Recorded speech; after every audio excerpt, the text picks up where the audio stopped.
Hi everybody, welcome back to English 112. This is for our class for Thursday, the 14th of October.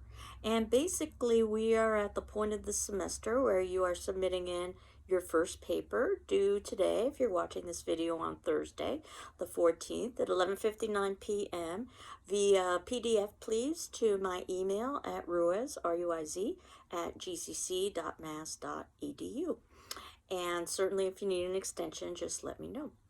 So last class, I basically gave you the opportunity to work on your paper. And as you know, we are transitioning over to Oedipus the King. And I wanted to talk about performance. Specifically, have you watch a performance of Oedipus the King? Now, this performance is a very unusual performance because what they try to do is duplicate what you would have experienced if you were in a Greek audience in 430 BC. And you'll remember we talked a little bit about the Greek amphitheaters and that some of the limitations of the amphitheaters resulted in some rather odd stage conventions. So the actors would all be wearing these oversized masks so that you could differentiate one from another. And they would also have probably amplification devices within the masks to help with volume. But there was also the chorus, a group of individuals who basically served as the community, or perhaps the, if you want to think of it this way, the extras in a movie.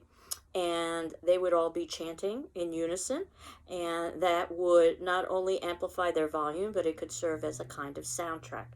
And also we would have the actors wearing these large padded costumes and platform shoes so that ultimately, again, they could be more visible from stage. So it is going to be a very different experience. But remember, we're watching a performance not to understand plot, because we've already talked about the plot in terms of Oedipus the King. The audience would have known the plot. We're trying to see this in terms of understanding what it would have been like to experience a Greek drama. So there was a production that was done in 1957 that was directed by Tyrone Guthrie that tries to mimic it historically. And an interesting piece of trivia is at the beginning of the film, one of the chorus members, and this is at the beginning when we are basically told to imagine the idea of us experiencing a Greek tragedy. So this is before the actual play proper exists. But one of the members of the chorus steps forward, and that member is somebody who is in the news today. That happens to be William Shatner, very young William Shatner of Star Trek fame, and he's in the news today because I guess he went into space with Jeff Bezos' space company. William Shatner being 90 years old, so the oldest individual in space. So a little bit of trivia there that just so happens to fall on when we're watching it.